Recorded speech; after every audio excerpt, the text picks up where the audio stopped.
If you're looking for the best scuba dive sites in the Pacific Northwest, you've come to the right place. In this video, I'll be going over the top 10 dive sites in Washington State that are open water and/or advanced certified diver friendly. I'll cover what that means later on in the video. Starting out at number 10, well, it's actually a four-way tie because I can't make up my mind on which of these are better. So in no particular order is Redondo in Des Moines, Washington. I'm starting out with Redondo, but I might have a little bit of a biased opinion because I've dove here the most, since it's only 5 minutes away from my house. And when you dive the spot so many times, you get to see and experience so many things that can be different due to the time of year, time of day, weather conditions, visibility conditions, and luck. The top things I saw at Redondo this year were squid, both opalescent and stubby squid, as well as finding squid eggs, which are pretty cool too. And you can always find some kind of nudibranchs. I've seen an octopus on nearly every dive here, but they can range from tiny to huge. Really neat fish like lumpsuckers, grunt sculpins, wolf eels, snowy snailfish, and an occasional seal, and much more. But the top thing I saw at Redondo this year was a 6-gill shark. 6 gills are found here every year, but it's usually during a few months in the late summer.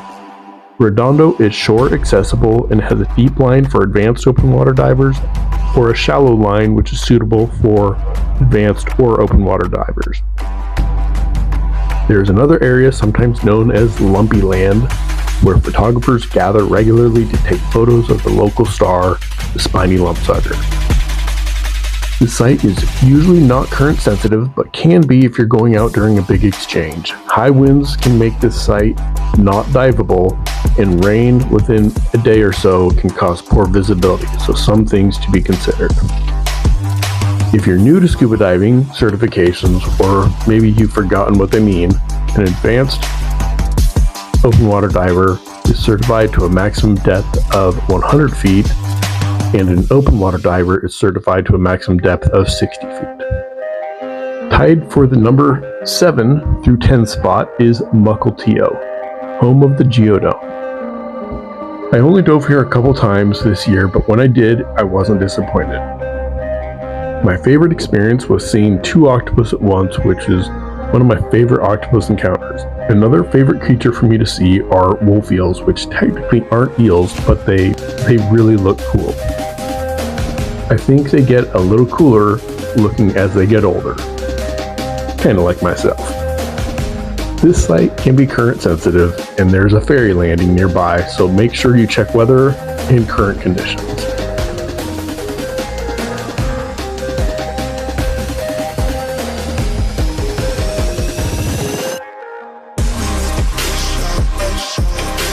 Another spot at number 7 is Three Tree Point in Burien. Three Tree is one of the local favorite spots. When the wind is making other sites not diveable, Three Tree stays protected from southerly winds. So Three Tree is almost always diveable, and there are great things to see.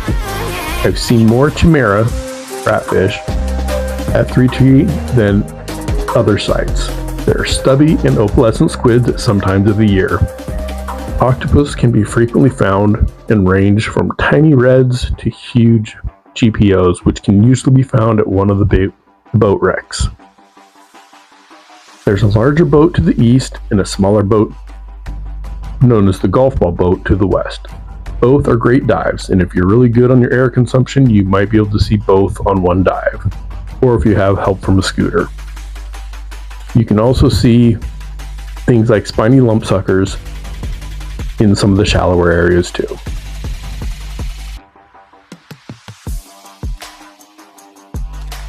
As with any of these dive sites, the way to get the best dive is to have the best conditions, and the best way to check on the conditions is to look at pnwdiving.com.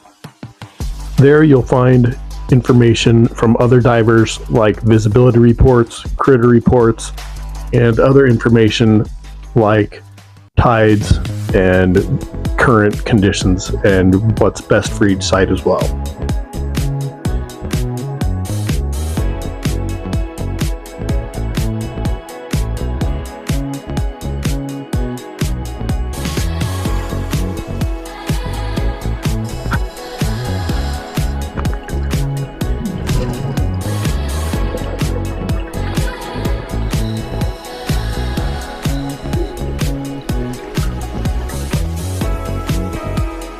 At the final number 7 spot is Seattle's waterfront best dive site known as Cove 2 or Seacrest Park.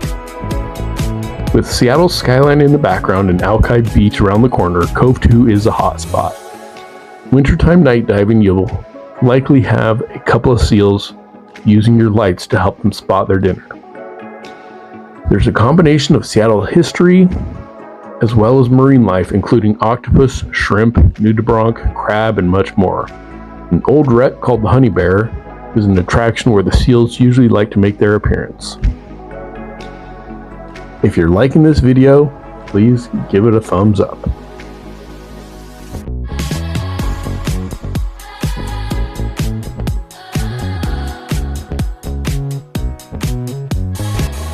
Okay, so maybe counting is not my strong suit, but another number 7 spot is Flagpole, which is located a little further out on Hood Canal. I'd recommend a boat charter when going to this dive. It can be accessible from shore, but it would be a long walk or swim, and I'd recommend a scooter if you're trying to make this a shore dive. Now, I've only dove Flagpole one time, but it was memorable because it was my 99th dive and the day I made my 100th dive. But the most impressive thing were the large GPOs and large and mature wolf eels. The experience with these creatures was amazing and I can't wait to get back. An honorable mention would be Sunrock. Okay, I'm gonna have to edit this video because Sunrock is actually one of the top dive sites.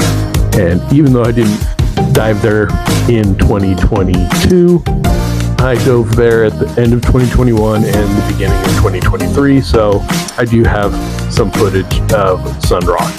And Flagpole and Sunrock are so close, you could almost consider them the same area, obviously different dive sites, but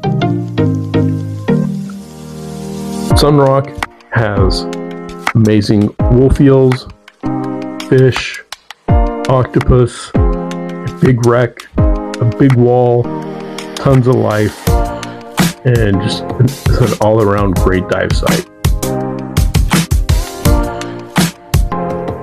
Now down to number 6, Titlow Beach in Tacoma, Washington, just south of the Tacoma Narrows Bridge. Titlow is another site that I have dove a couple of times. It's current sensitive, but it's full of life, including feather boa kelp, and more so in the summertime. Swimming through the kelp is something I find really beautiful, so that might be why Titlow is high on my list.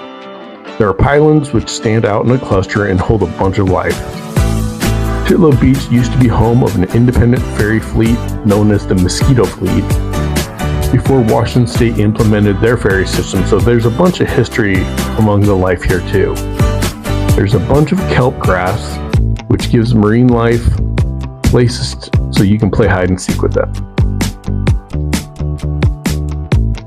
One thing I'd like to make clear is this is covering the best dives in Washington State, and up until just recently, I had not dove any further north than Skyline.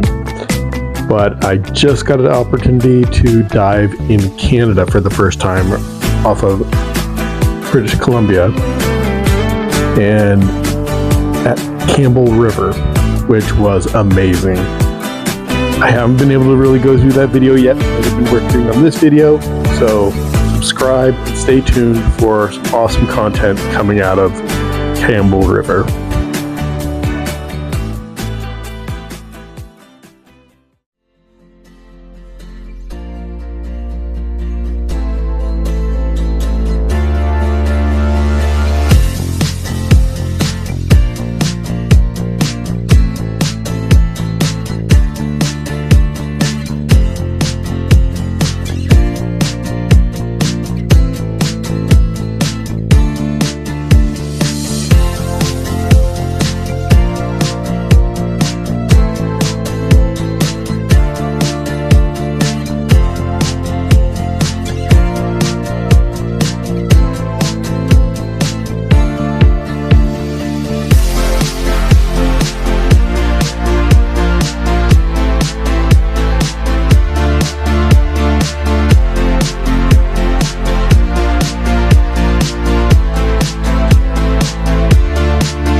Number 5 is Saltwater State Park, which is a marine preserve, and there are 3 artificial reefs made of huge rock piles and home of a variety of life.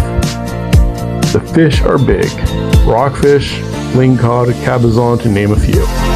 There are tons of crab, nudibranchs, and enough anemone to resemble clouds. Saltwater State Park can be accessed by shore or by boat.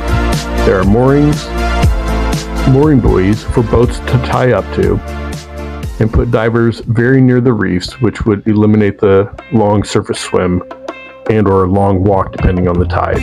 This site is current sensitive, and with the potential long swim could make for a tiring dive or two.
Just around the corner from Titlow is Day Island.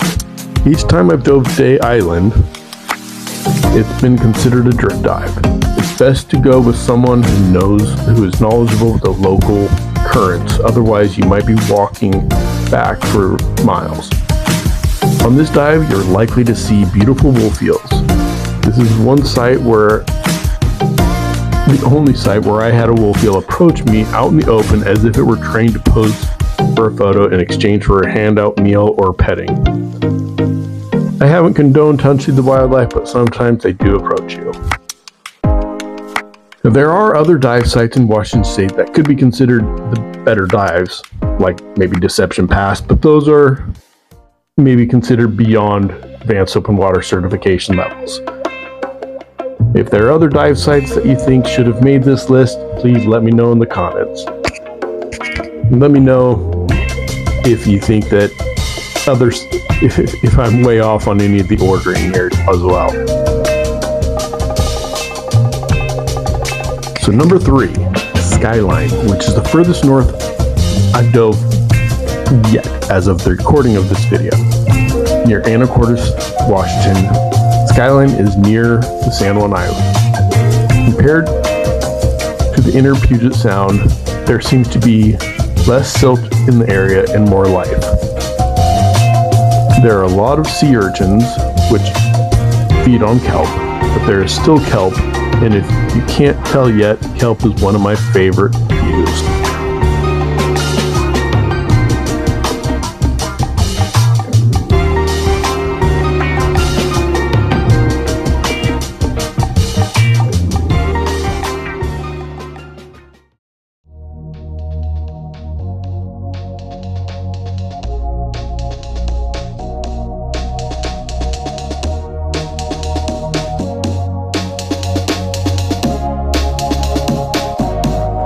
Number 2, Keystone Jetty. While there can be kelp at Keystone, there is an abundance of other life, which is the reason why it's number 2 on my list. From schools of fish, big octopus, sea urchin, colorful anemone, a multitude of crab species, Keystone is one of the most colorful dives in the Pacific Northwest.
And last but not least, number 1.